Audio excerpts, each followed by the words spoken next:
I want to get started with market stats because that's going to explain why we'll talk about how to get the offer accepted right now, because it's not easy. It's a very, very tight market. There's not a lot of supply, and there's a lot of buyers that want to get in, right? There's a lot of new people moving to Calgary right now, both international, both interprovincial. We've had like the biggest growth since I think 1980 last year. So that will explain why. So as we're sitting right now, days on market are decreased 18% since last year, which was already low last year. And our months of supply are 42% lower than last year, which was already low last year. Like 1.1 month is very, very low. Like that's pretty rare in a normal market. And obviously our prices are going up.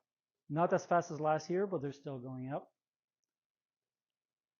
So this explains the whole situation, right? In blue is the months of supply since 2008, right? So obviously 2008 was not a great time for anyone that's been in Calgary for a while for real estate, right? So the months of supply were higher, then kind of got better for a while. Then we had our second downturn, right? 2014 to call it 2020, right? With higher amount of supply, and then it's just been going down ever since. And it's still trending down. If you look at the green line, still getting worse, right? Every week, you know, on our dashboard on MLS, we can see the trending last 7 days, and there's always less new listings than sold. It hasn't really changed so far. This is a similar story. So that's the total months of inventory for all the different property types. And that's also been going down pretty much every month. Then we've got prices. As I mentioned, that's all property types, and it is still going up. Both median and average and benchmarks, it doesn't matter how you slice it, it's going up, right? And again, it was going up faster last year, but still going up now. Same thing with pretty much every property type, right? Regardless if it's a condo or if it's a semi-detached or townhouse. Now, the one difference is, if you notice, the condos took a little more time to start to go up, and they started to go down slightly faster. It's hard to see on that chart, but if you drill in the data, you can see that a bit more in detail. Then we've got other interesting stat, townhouse inventory. So I know it's kind of a buzzy chart because it's got all the different years stacked up on top of each other. But the trend you're going to see with all the following ones is the bottom line is 2023 on all of them, right? So it's the lowest year by far for like pretty much every month of our cycle, right? So yes, right now we're supposed to see inventory start to go up, as you see pretty much every year, right? Inventory goes up, and it has a little bit for townhouse, but it's still much lower than every other year. And that explains the sell price to list price ratio. So that's the ratio between what a property is listed for in MLS and what it actually sells for. And as you see, it's positive, not negative, right? So the average property, and this is for 400K and less, 3-bedroom, right? I was trying to exclude the luxury market for townhouse. On average, they sell over list by about 4%, right? So if it's listed for 400, it's not selling for 4 on average. So yeah, very interesting situation right now.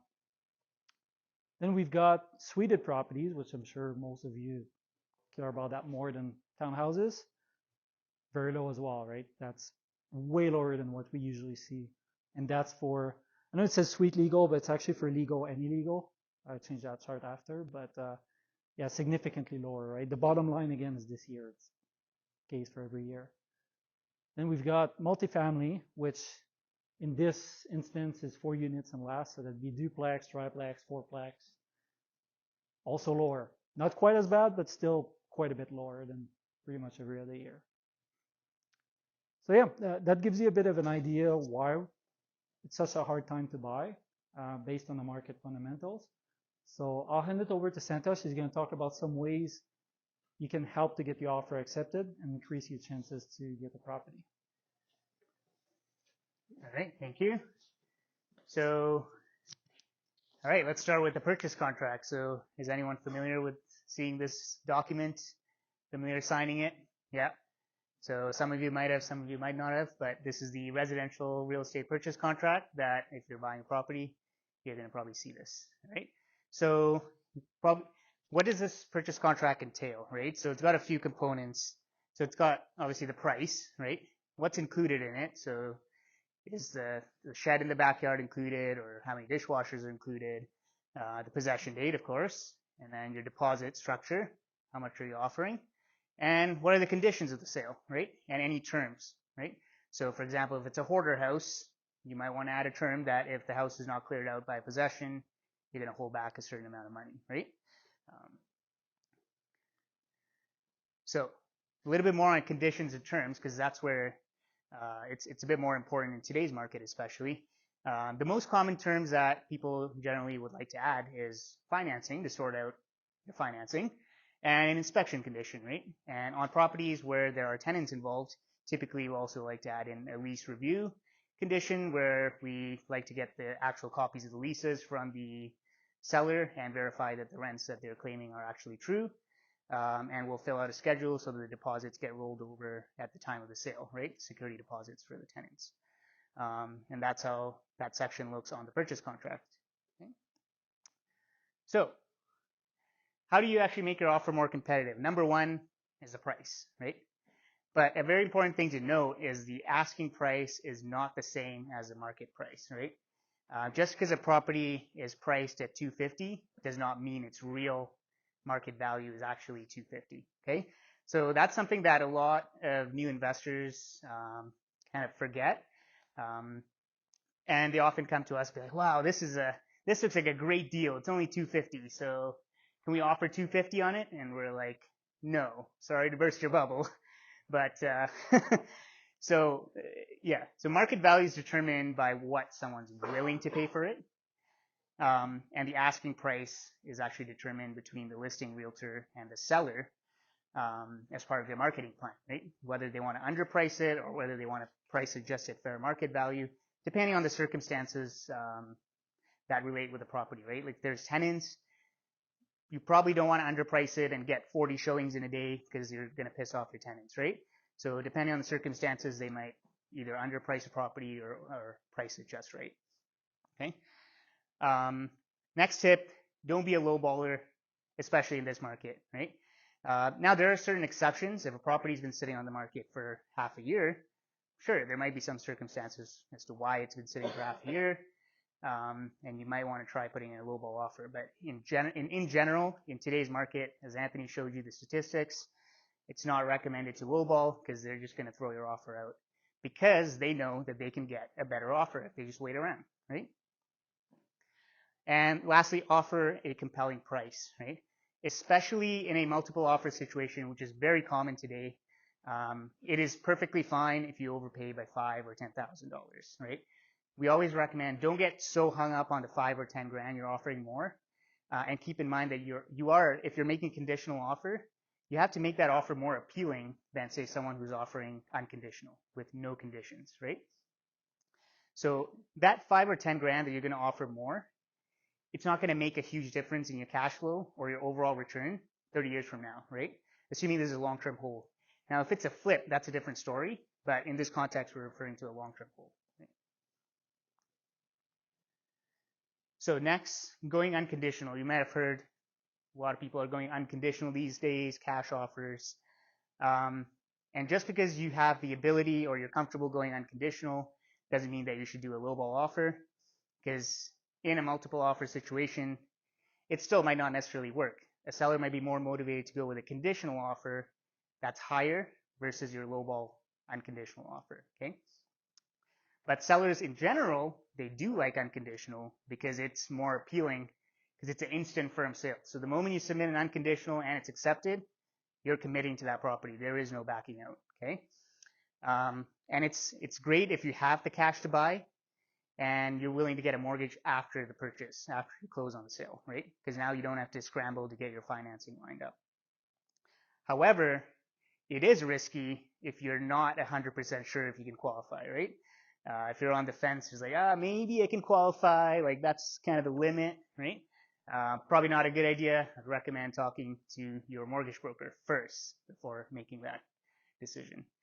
And the other risk of unconditional is you're going to take on any problems that come with the property as well, right? That you might not know about. This could be like a foundation leak, a crack in the foundation. It might be mice in the basement, right? Um, and so that brings us to adding a condition, having a financing condition, right? So if you have a condition, you're a lot safer because now you can just back out, right? If you don't get your financing or you just get cold feet, you think you want to pull out of the deal, that works. You can just back out with no recourse, okay? But typically in today's market, we used to be able to do 2 weeks for conditions for financing and inspection. It doesn't work in today's market, right? If you offer 2 weeks, you're gonna say it's too long for us to tie up the property, so they're just gonna wait, okay? So 5 business days or less, that's the norm today.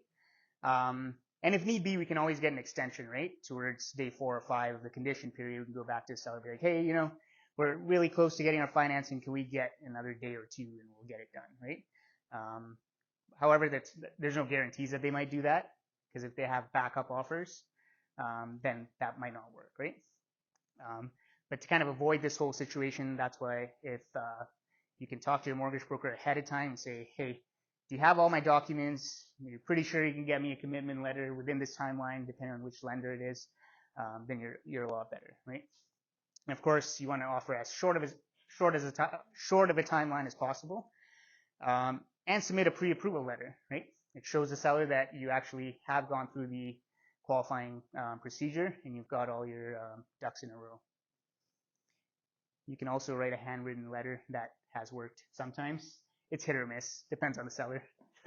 Mainly with homeowners, right? Yeah. And someone that's a bit emotionally attached to the property. Yeah. Okay, inspection condition. So if you do require a home inspection, again, we're coming back to the same theme, right? You want to keep your conditions as short as possible.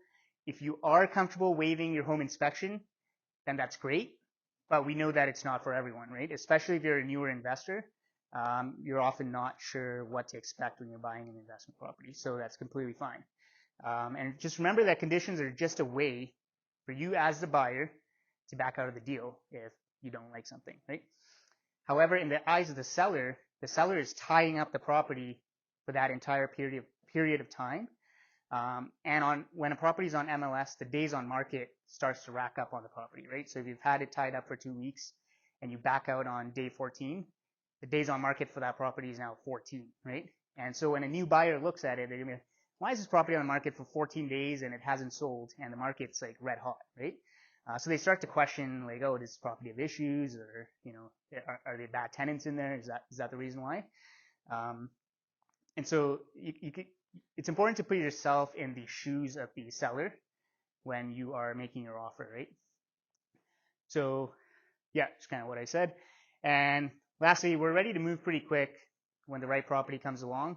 However, if you are in the market, then you need to absolutely be on your A game, right? Because properties come up fast and they go fast, right? So if you're like, oh, I'm going to check it out on the weekend and the property comes on the market tonight and it's a desirable property, odds are it's going to be gone, right? So be ready to move fast. And last but not least, don't lose hope. Stay motivated. It's a tough market. You're going to be making, if you're in the market right now, you're probably going to be making multiple offers. You're probably going to be losing multiple offers, but the right property, you're going to get it, right? So yeah, stay motivated. All right. With that, I'll pass it on to Layne. He's going to talk a little bit more on the mortgage side of things. Yeah. So unfortunately, one of the things he's saying is this is the type of market. It's so hot that it's tough to get over 5 days for a financing condition. The problem is lenders are so far behind. We got notice today from one bank saying they're 14 business days, so almost 3 full weeks before an underwriter will pick up a deal once you submit it. So we submit the deal, 3 weeks later is the first time an underwriter will lay eyes on it. That's a live purchase. So most lenders are somewhere in the week and a half, 7 to 8 business days. The best lender that we had up until this week just got back to me 5.5 days after submitting a deal. So it is very challenging right now. One of the things that we obviously can do is make sure we're fully paperworked up front. If you know you're actively out looking for offers, do a full application and we get all your paperwork. So we'll give you a list, or your banker or mortgage broker will give you a list and say, look, get me everything I might need to get. So that's everything from your notice of assessments to your T4s, employment letter, pay stub. I can't just give everybody a list because it's different for every person depending on whether you're salaried, how long you've been at the same employer, whether you have a bonus or variable component to your job, or self-employed, or if you own properties, we need your full T1 generals, a statement of real estate rental. So there's a lot of different things that are required that in different circumstances. So the best thing to do is do a full application, get all your information up front. And a lot of what happens is people will say this, well, here's the NOA, so this is the number, and here's some of the information. And that works in a slowish market because we can always just get an approval back and then trail in the paperwork. But right now, we don't have half a day or a day to wait for you to get the NOA or for you to find your T4 and send it along. We want all of that in with our original submission so that we can get it turned around as quickly as possible for you. And like Santhosh said, one of the things we do is if we can get you at least an approval back with a few remaining conditions, then we could show that to the seller when requesting an extension, like, hey, here's all the conditions we've met. We're just waiting for the appraisal to come back, or the management to sign off on the appraisal, or something to that effect. So it makes it a little bit easier. And the sooner you do it, the better. So if you're not going to buy for a year, not a big deal. Not a bad idea to talk to someone to start lining things up too. Some people will, decide to take a better job that pays more, but has a variable component to the income. So now we can only use your base. So your income's, even though it's gone up, we can use less of it.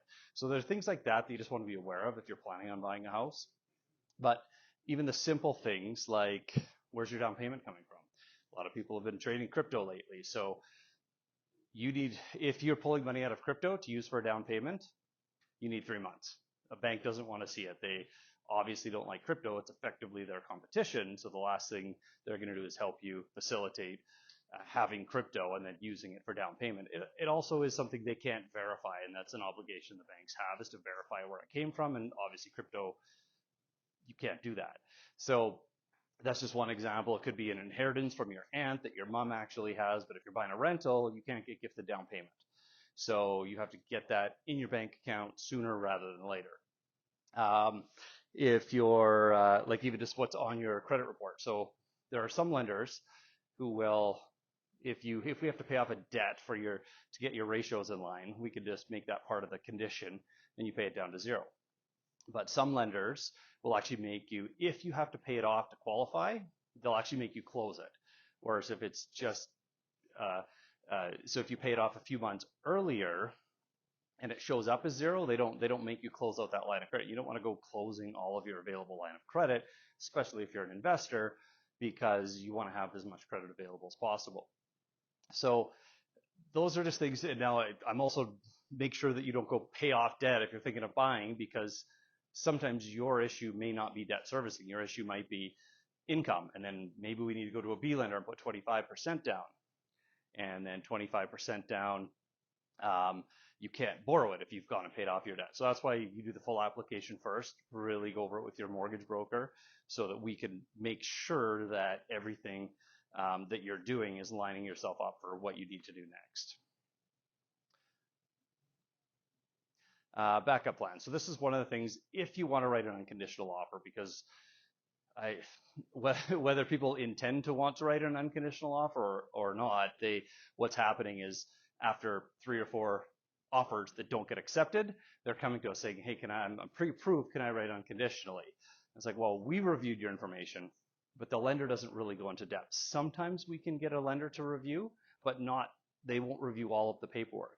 If you're buying a principal residence and putting down less than 20%, CMHC, Sage and Genworth, they will not even review a deal unless it's live. So there's no way we could do that unless you've got some kind of backup plan. So you have 5% down and no backup plan, you can't do it. So if you've got either a cosigner, but you need to make sure your cosigner is very, very strong. And so it's like, oh, my dad's rich. It's like, okay, well, if your dad's rich, we don't actually know how much he pulls out in income, because rich dads often don't have a lot of income. They have all their debt paid off. They don't need personal income. So if they're self-employed or they're investors, sometimes they make 300 grand a year because of capital gains, and sometimes they make 8 grand. So we need to actually review that stuff up front. So if you think you might get put into a position where you want to write unconditionally, and you think that, and you've talked to your parents or uncle or somebody about that backup plan, we should actually engage them a little bit earlier to see what kind of paperwork, to see that they understand their obligations if they're going to co-sign with you as well, just so that we know whether that's an option for us. Because if we're deciding this on Friday night at 6:30, it's too late for us to get any answers from lenders. It gets a little more complex. It's harder to actually get an answer to that question. So if we do it up front, then you're a lot more prepared. Extra down payment, where's that coming from? Again, similar to where it was before. Do we need a bit of a head start on moving it over? Let it kind of seat in your bank account for a while. Again, if it's in crypto or if you have it in cash, or again, from an inheritance sitting with your parents. And then also B lenders. Some people, investors are okay, well, we can make these numbers work with a B lender. And often you could still make the money work, especially with like a BRRRR strategy where you're buying a property, you're renovating it, you want to refinance and pull some of that equity out. Then with a B lender, it's actually not a bad strategy, especially right now where rates are high and likely to be lower or starting to head lower between a year and a half from now, with most expectations, including the bond market, kind of anticipating that. So when you look at that as a strategy, it's okay. So you think, okay, well, I can do that. Well, we can actually map out the numbers for you to say, here's what it's going to look like. It's going to 1% fee, 1.5% higher rate. Do you have that money available? Where's it coming from? And then we give you that information up front so that we're not making the decision 2 days into your deal of whether you're going to waive or whether you're okay with the backup plan. Because if we don't have a full approval on time, which is almost unlikely right now, then what we can do is say, okay, your worst case scenario is you have to cough up on a $550,000 property, is you have to cough up another $15,000-$16,000 for fee and interest, and then you'll be renewing, a year after that, depending on what that looks like. But if you already know ahead of time what that looks like, it makes it a lot easier to make decisions in the moment. That's a lot more work for us up front, but it does enable you in a time where time is really important, to really pre-make those decisions so that you can act a lot faster and more decisively, and that can make a difference between having to offer $10,000, $15,000, $20,000 more, or just being able to act a little bit quicker.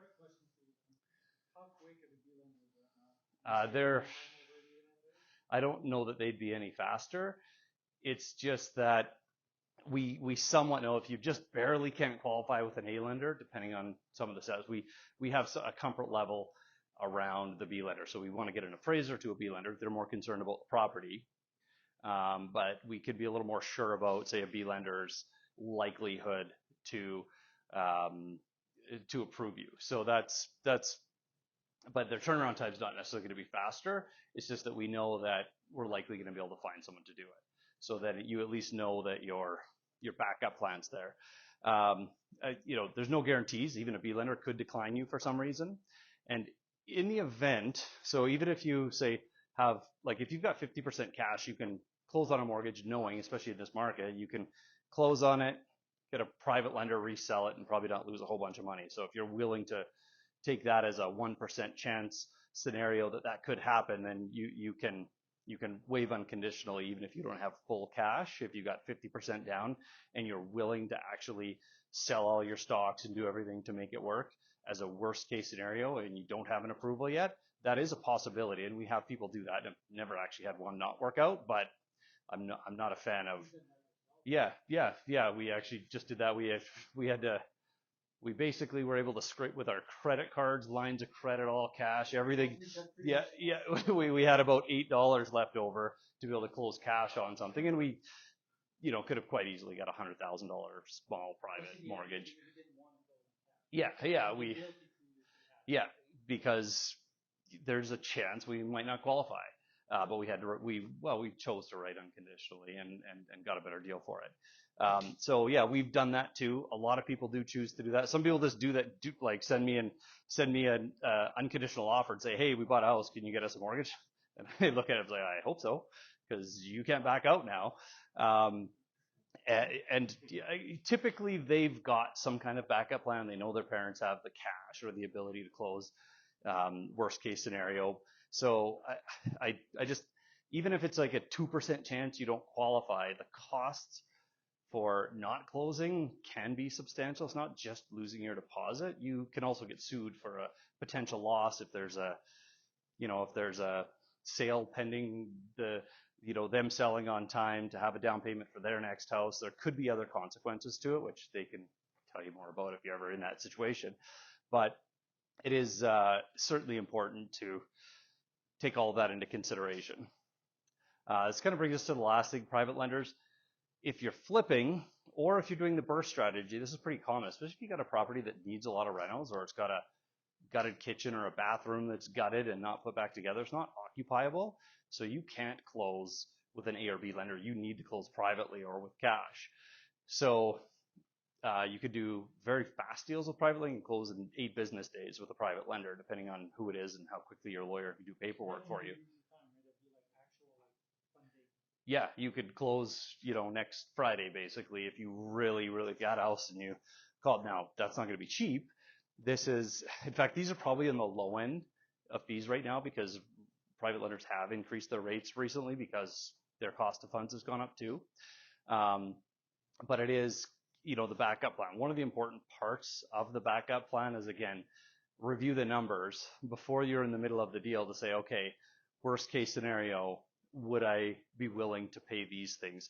If I get this deal on this house and I think I'm going to make $100,000, am I okay paying another 15 in potential fees and interest, worst case scenario? And if you are, then that's the math you do on it. So, I guess the important part, get all your information up front, and then the rest of it will kind of fall into place. But really do get really insist to your bank or broker, whoever you're working with, that you want like anything that a bank could ask for, your T4s, your NOAs. I'll actually tell anyone in here, if you don't have online access to your NOAs, like your CRA account, go get one, because being able to pull it immediately is sometimes where you need a statement of account, notice of assessment, something like that. Just go get that. It takes a couple of weeks to get it, but then it's 5 minutes to get whatever you want. You can get it at 1 a.m. if you want. And sometimes that's necessary. And a lot of lenders won't even look at a deal. So it's not like it's just pending. It's just everything's good. We just have to prove you don't owe taxes and that your NOA matches your T1 general. A lot of lenders say they actually have docs, people that will review what docs you've sent in. And if you don't have a complete package, the underwriter won't even look at the deal yet. So that's starting to happen right now. ATB is one of those lenders.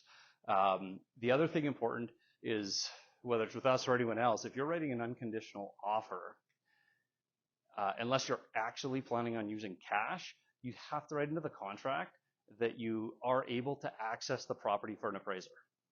Because whether you're confident enough in your ability to qualify, the bank is still going to want an appraiser when you go into qualify. So let's say you get qualified. If you haven't written in that the appraiser can get in, the bank can't give you a mortgage. They don't know what the house looks like. So you need to write in that you have no condition, but you write it as a term or a condition. It's a term that you have the right to access the property for an appraisal. Otherwise, you might have to actually close cash. So sometimes people are like, oh, I've got lots of cash. I've got 50% down. I'm good. But then we've seen it. It has happened before where the seller's like, no, I'm not letting you in. Like, I just don't want to.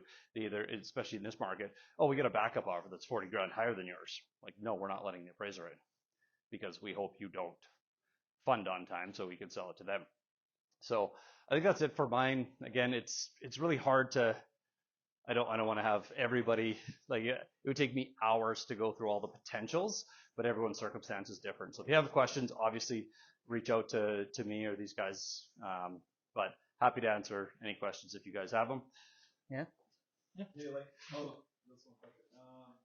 I don't know much about private lenders, so I'm wondering, like, if they send an appraiser to kind of like. Oh yeah.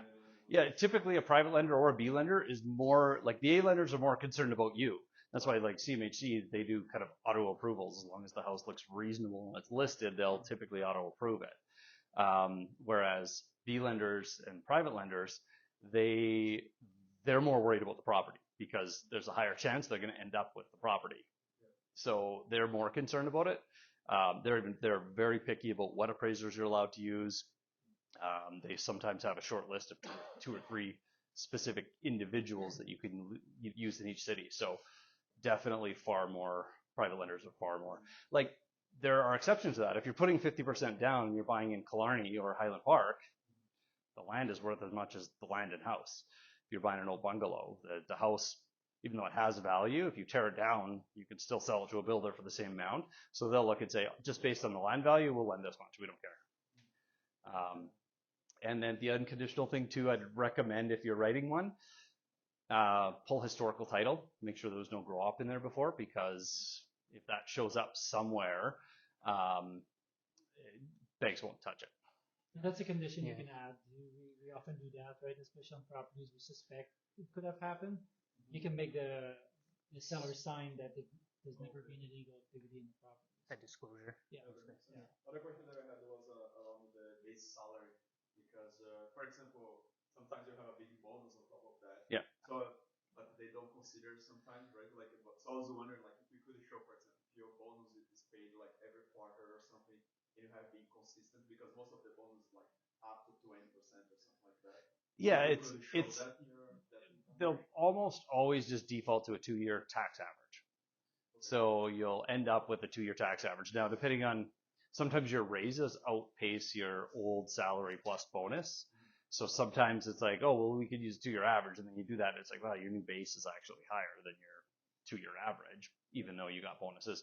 There are some circumstances where I've been able to push a lender to say, can we use the new like his pay structure hasn't changed, just his base, and bonus structure is the same. That takes you got to get the payroll department to be willing to write a pretty specific letter, but we've been able to say, use the new base and old average. I have been able to get away with that. It's a lot harder. I would never count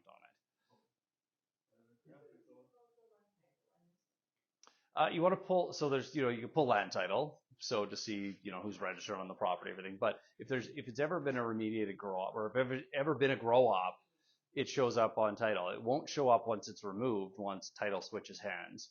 But you need to pull the historical one to see if it's ever been a grow up that's been remediated. Because there's two ways to pull title. You can pull the current title and the historical one. That's something your realtor can do for you. Like as a realtor, you should always pull title regardless on a property, right? But make sure you get to see it as well and you can review it.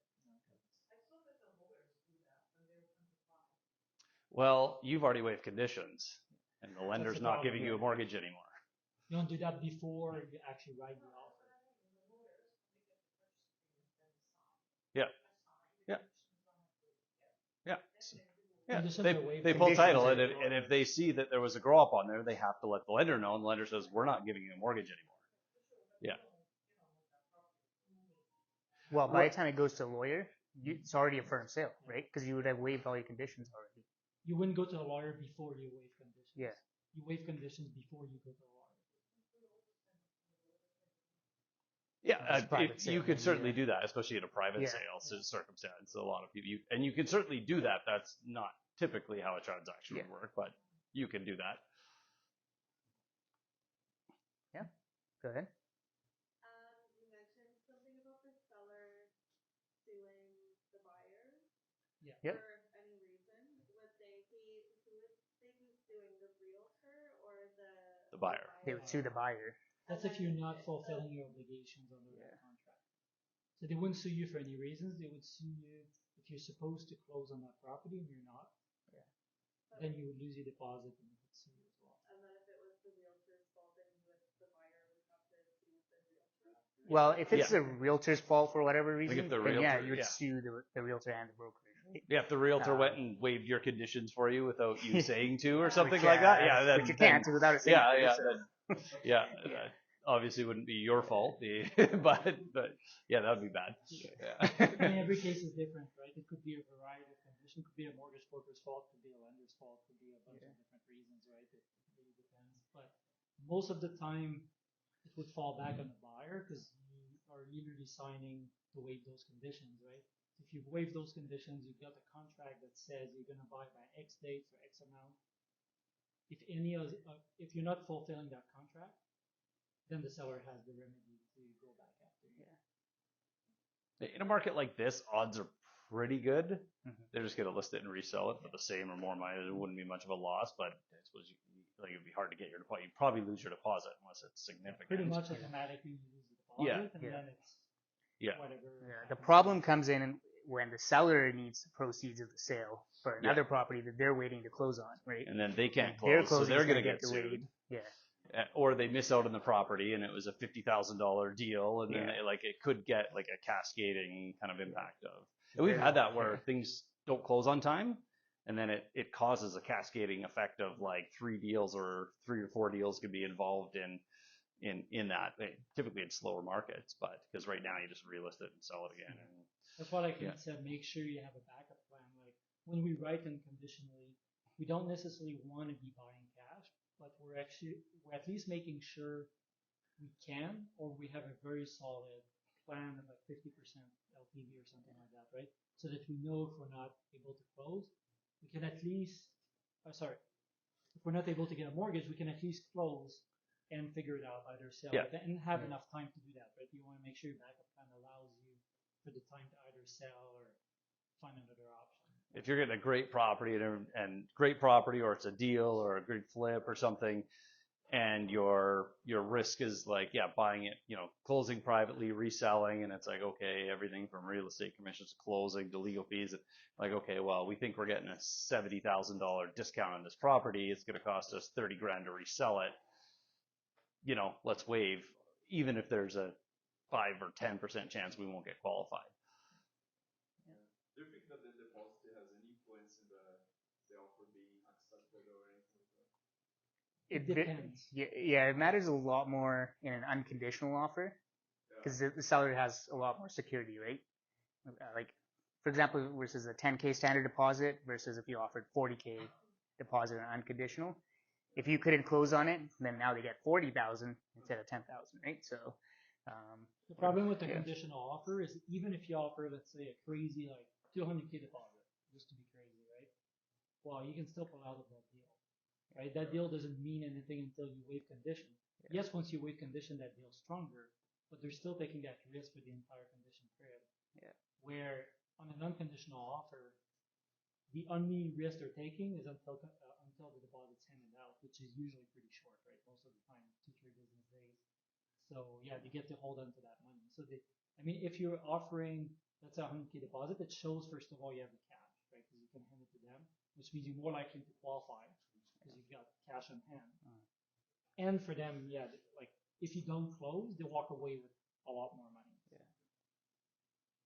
There used to be a time where you actually would fill out in a purchase contract the amount of your down payment, which is irrelevant because as a mortgage broker, we just completely always ignore what's in there. Like, we don't really care what that says. It's what they tell us. So I would tell people, like, it's like, if you're in a competing offer and you're buying a $550,000 house, put a $385,000 down payment. Looks like it's coming from your other house. Looks like you need a tiny mortgage. They're pretty confident you're going to get it.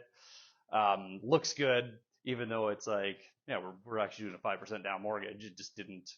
They could theoretically, but that's not part of the contract anymore. So it's not. You can't do that. So you're actually putting your money at risk now if you're writing an unconditional offer. So Yuri, you have a question? Yeah, I have a question. In the United States, they have so-called ECR mortgages that like it almost don't matter on your personal qualification, property would qualify itself. Is there anything similar, or maybe somebody is going to, maybe heard the rumors or anything, but that's kind of investor-specific mortgage where is widely spread in the US, and I haven't heard of it. it's banking regulations tighter in Canada. So the banks even had like 35% down, like as long as you had enough net worth, you could qualify. Or your ratios can go up to like 70%. They were pretty comfortable doing that stuff, even up until a few years ago. And OSFI, the Office of the Superintendent of Financial Institutions, like one of the regulators that also, CMHC and the Department of Finance also regulate, but OSFI said you have to prove income. So you could have $10 million in your stock portfolio, buy a $500,000 house, unless you That's have for income. residential, though, right? Yeah, residential. Commercial, Yeah. DCR mortgages do exist, but they're on the commercial side. And I know I spoke to Service Credit Union about it. They do DCR mortgages, but their turnaround time is awful. Like they were telling me, Like months. yes, right? it's months. Yeah. Multiple months. Yeah. So it's more of a strategy of like, oh, I've got the cash, let's buy the house, and I know in a few months I'll get that DCR mortgage from, and I can waive it or get a bridge mortgage or something like that. But yeah, they exist, but they're not that easy to use. Because it's like 5+ years. Yeah. Not necessarily, Commer- actually. well- Service will do it even if you have only one, but you need a business. You need like an investing business essentially to show them what you're doing. So, Does it work with a pre-approval? With If a it what? takes a few months, can you get a pre-approval? no, you'd have to close cash. Yeah. You'd have to. or private mortgage. And or it's something and like it that. it's also more costly. Like it kind of doesn't make sense for residential. Once you get a big enough portfolio, you can kind of switch your whole portfolio over to something like that too. With commercial, they look at the building and then they also glance at you to make sure you're not about to go bankrupt and going to drag it down. But they want the building. And whereas residential is the exact opposite. They look at you, your income. So that becomes challenging and they hate real estate investors. Like, doesn't matter how good your portfolio, they just look at it and their delinquencies are 50 times as much on a rental property as they are on a regular property. So if that's all you do, they don't like it. So I have seen people like general contractors that kind of run part of their business through their general contractors, and then they also run part of their business through there to keep the numbers looking good on their income side. So like you can attempt to show that you could show that you've got consistent income, even though some of it you're kind of peeling all the profit out of your rental, either 4 or 5 rental properties that you have, and adding that to your income. So, and if you could do that for a couple of years and there's consistent profit there, you can look at using that. But basically our regulators have prevented them from doing it. They just consider that too risky in our mortgage market to have no income qualifiers.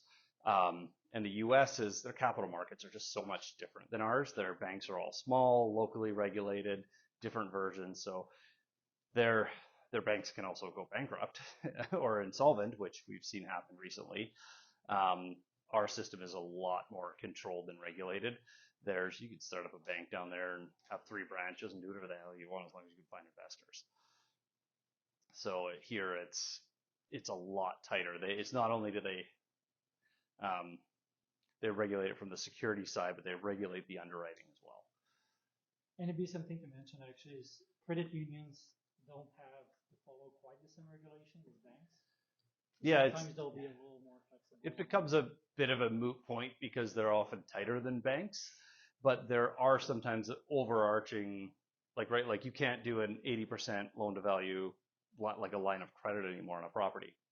It has to be being paid down. So then you have 65 line of credit, and then you can have another 15% in a termed out portion that amortizes down, and then part of that can't be readvanced. Like it's ridiculous.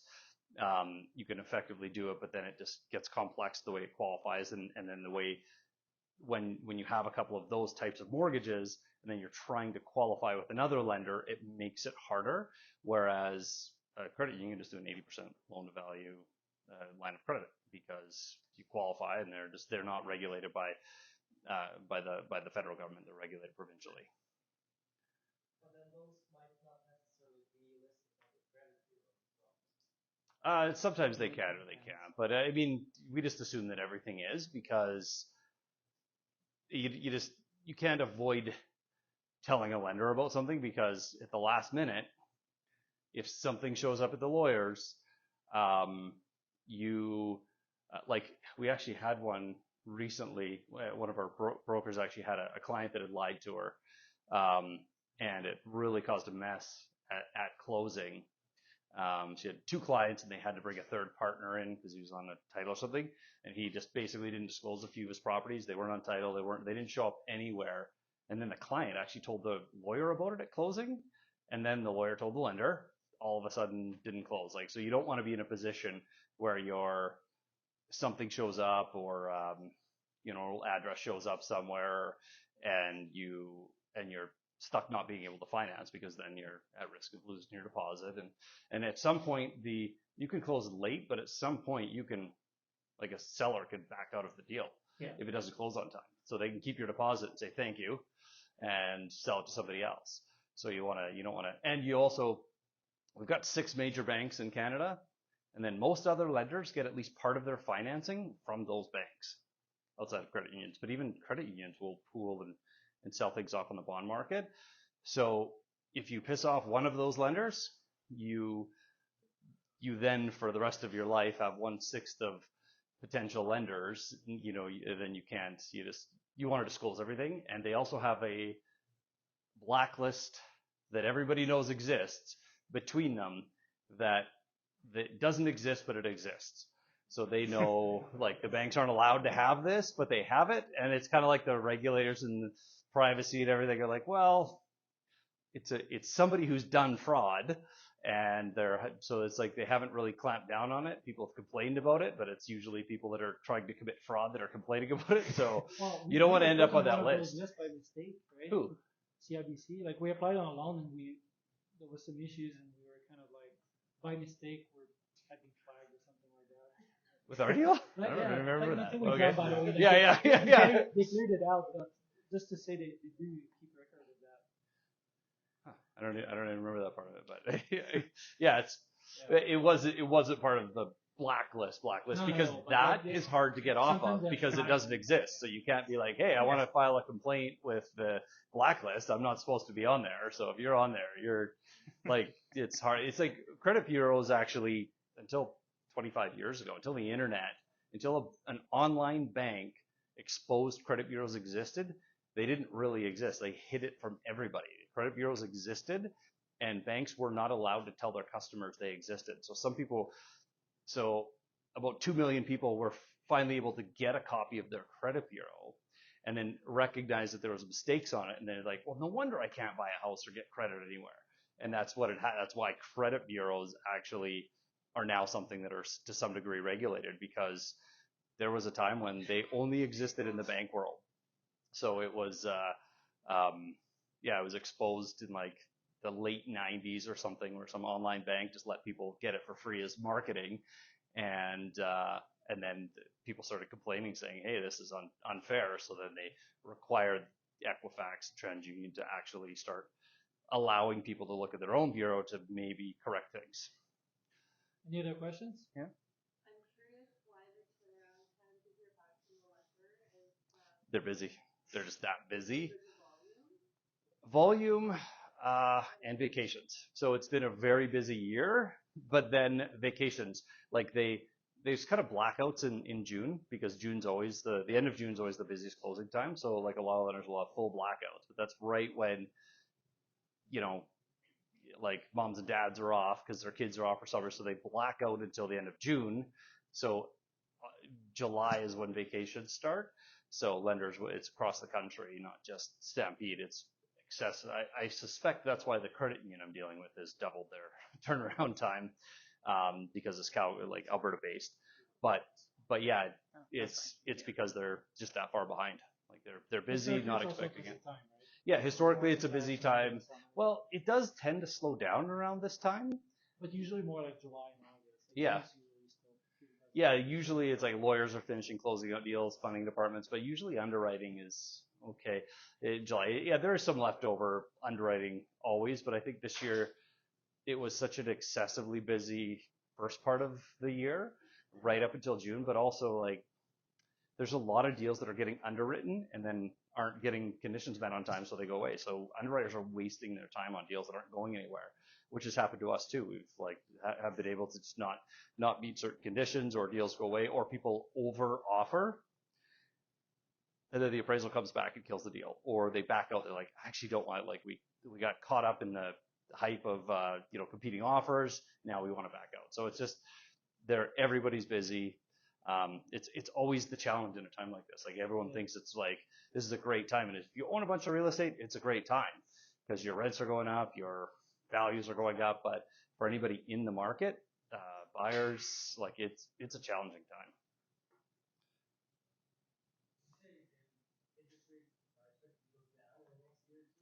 Yeah, that's the bond market is certainly predicting that with eventually it's going to cause a recession, but we're not even a full year into the big increases. Like this is July last year was when we had the 1% increase, then a 75 basis point, then a couple of 50s. So by December we'll be 1 year into the major increases of last year. So we're not even 1 year into this, where most people renewing say are actually renewing at these 5+ rates.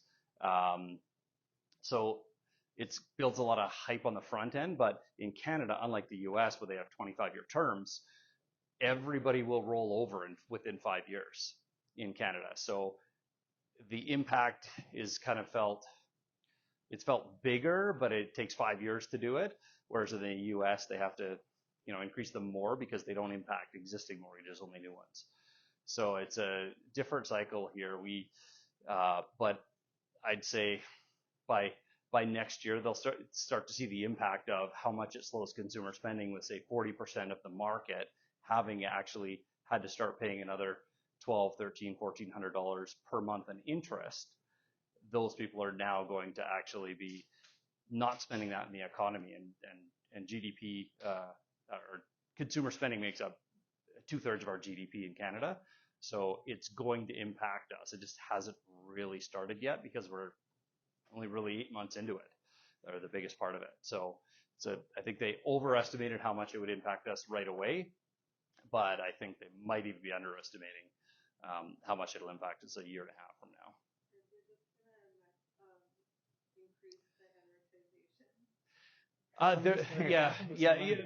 They are, and anybody with a variable fixed payment has already essentially the 9,000 year amortizations or negative basically if it's actually crossed over that trigger point. So for the most part, that will be happening, but so when people are renewing, instead of having to renew at 20 years, they might let them, stick at 25 or 30. They're not going to let them go interest only. So they'll start doing that. But that is almost the fear. They're spending money to support people by printing money. Like it's a weird dynamic. We've never been here before, which is why it makes it so hard to predict what rates are going to be. But the bond market has been the best predictor. So when you have an inverted yield curve, the bond market's billions of dollars worth of money betting where the market's going to go.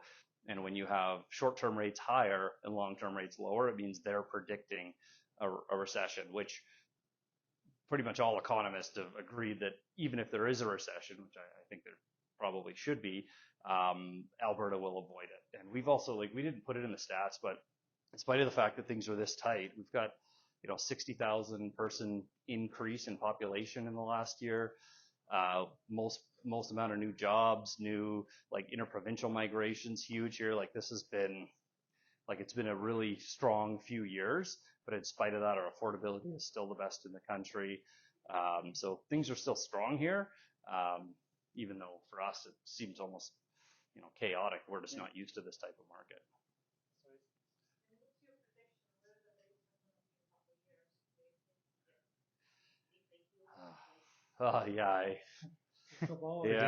That's so hard. It's so hard to predict. I don't think we're never going to see the 2% type stuff again.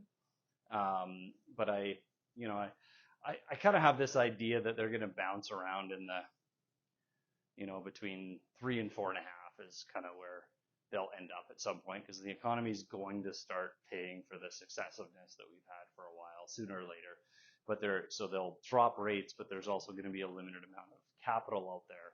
So they can't drop it too much or they won't be able to sell the bonds on the bond market. I mean, the good thing we have going for us is that everyone else in the world is doing the same dumb things, like printing money. So we're just gonna have to get used to inflation, which will to some degree mean higher interest rates. But I mean, it just means normal interest rates, really. It just means ignore the last 10 years, and look at rates where they, hovered, in the previous maybe 7 to 15 years.